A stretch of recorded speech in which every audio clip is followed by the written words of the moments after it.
Well, I've had a few comments about these little Christmas layouts that I built. So I thought I'd do a little more in-depth video on the three small layouts, Christmas layouts here, and show you the track plan. I'll get up here on a step stool and do some overhead views. And I'll show you just exactly how each of these three layouts, what the track plan is and how I actually build them. This is the third one here. So first of all, let me start by telling you the track that I use on these is no longer available. It was made by a company called Roco about 10 to 15 years ago. It was a European company. And the radius of that track was 10 inches. It's a sectional track and it was very easy to lay down.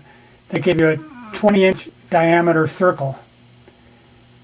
And using that, you didn't have to bend the flex track, those 3-foot sections of flex track that you have to bend, cut the rails and everything. It's kind of a pain to use.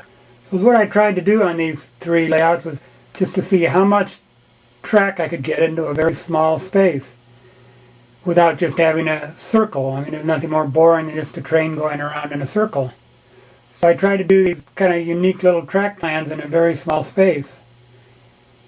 But now I would recommend anyone building these, since that track is no longer available, and unless you want to use the flex track and bend it to approximately a 20-inch radius or 20-inch diameter, I would recommend using the Atlas 15-inch radius track, which is very easy to use. But you would have to probably make the dimensions of each of these layouts approximately about a foot larger than what they are right now. Okay, this one here is the smallest one that I made. It's 3 feet by 3 feet square. And then I cut out a little notch here in the corner, which is 1 foot square.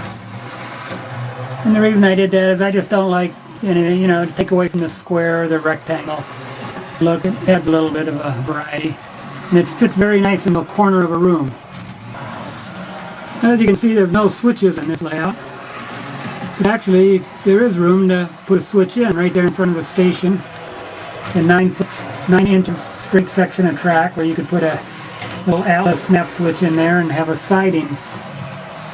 Wouldn't be very long, but you could probably put 2 sidings in there. There's room for 2 switches there on the straight sections of track. But now I'd recommend if anyone was going to build this layout like this, instead of making it 3 feet square, try to go to 4 feet square, cut the same notch out, cut a 1 foot notch out of the corner there, and then you'd be able to use that Atlas 15-inch radius track, and it'll give you a really nice size layout. You'd have a little bit more room to put your buildings in.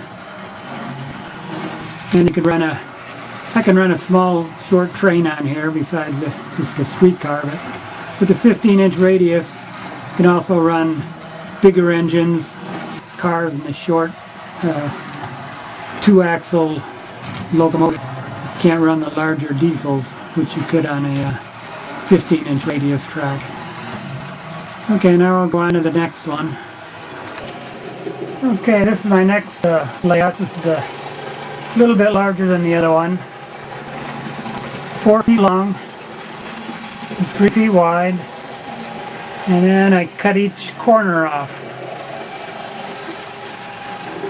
So it fits up against the wall and you don't have the corners sticking out, and just takes up a little less space. And the track plan on this is kind of like a pretzel shape. I have 2 90-degree crossings, you see right there. And in the back right here I have a 45-degree crossing. I have 2 stations. One station right here. They're on Main Street. It kind of goes around out into the countryside. Comes back around to this front station here. Kind of a little country station. Out in the, and then back around into the tunnel. Think of a nice long run. Just curve right here you see in the front was made of that Roco track. It's exactly 20 inches in diameter. And again, if you wanted to do that with flex track, you'd have to bend it and cut it, and it's a little bit hard to do for a beginner. So again, I'd recommend using the Atlas 15-inch radius if you wanted to build this track plan. And you'd probably have to make the layout probably 5 feet long and maybe 4 feet wide. And again, you can cut the corners off to as much as you want. You don't want that extra space there. Oh, I like this one.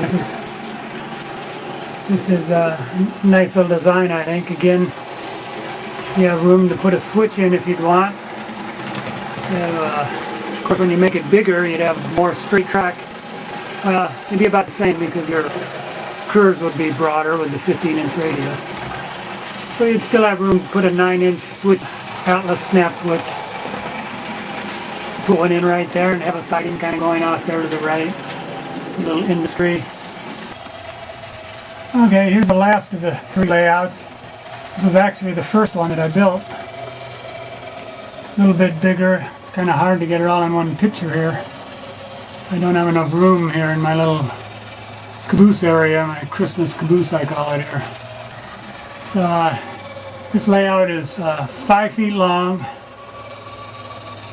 and 3 feet wide at the widest right here. And this notch right here is 2 feet across.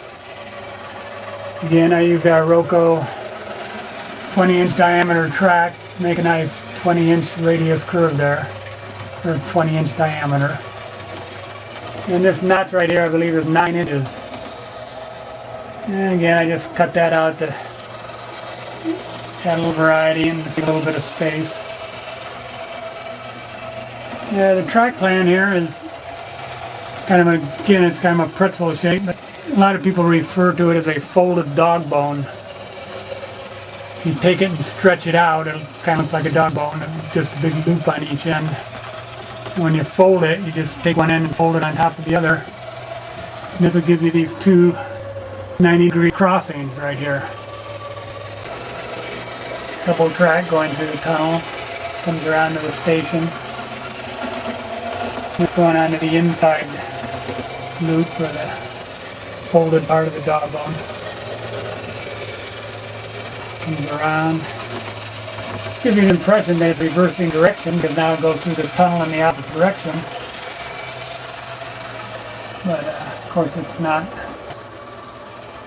So again, if you wanted to build this with the 50 radius curves, I imagine you probably have to go to 6 feet long and again probably 4 feet wide here. And then if you want to cut out this notch, you could just how much room you have left. See how wide that would be or how much you would cut out. And you probably have room for a couple of sidings in here. In the straight stretches, you could put 1 or 2 sidings in. The locomotive that I'm running is a Heisler made by AHM. I believe they call it River Rossi. It used to be River Rossi to AHM. Maybe it's called IC now. I don't know, they changed the name. It's like a logging locomotive. They used, it's called a geared locomotive they used up in the mountains. It has a lot of power and it runs really nice on these small layouts. It runs nice and slow. It has a lot of torque. So if you have any other questions about this, you can just leave a comment and get back to you. Okay.